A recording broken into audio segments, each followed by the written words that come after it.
Yeah, time check. 2:43 AM. Yun, yung ibang tao tulog na. Ako ito, may tinatapos pa. Wala eh. Dahil kong balaubak. So ayun, ang dami kong balaubak. Ang dami kong pang ginagawa. So kailangan natin matapos yung beat para hindi tayo matambakan. Yun, samahan nyo na lang ako mga kaibigan. Yun, medyo may naayos lang tayo.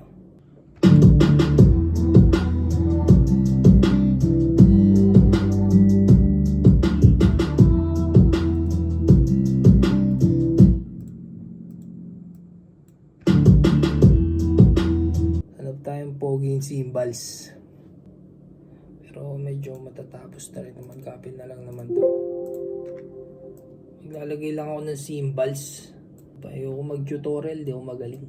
Hindi natin yan linya. Makakagawa, pero hindi naman natin linya ang mag-tutorials. Kasi hindi naman tayo expert. Merong mga tao na para doon, para sa tutorials, pero ako hindi ako ganun. Yung mga ginagawa kong beat, parang exclusive lang para sa mga artist na Ilias Music or yung mga artist na nagpapagawa ng beat. Beat ko lang, ganun. Parang sa stray fit para dun sa song na gusto mo. Papaliwanag pa kasi. Wala na, papakita ko pa sa inyo yung mga natin.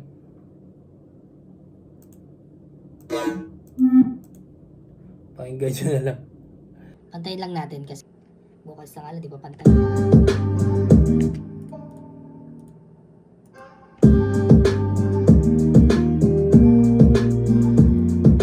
Bale, hindi naman talaga ako gumagamit ng FL Studio dati. Hindi talaga ako sanay dito.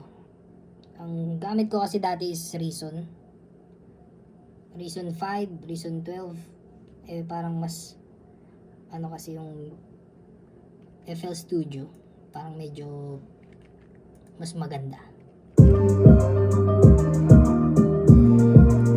Or mas maraming tools para magamit yung magamit natin na maayos yung beat or makagawa tayo ng beat.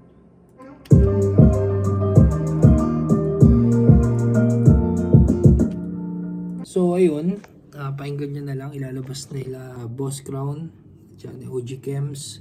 Kanina nag-record na si OG Chems. Pag na-record na yung vocals ni Micah, chorus na lang. So ayun,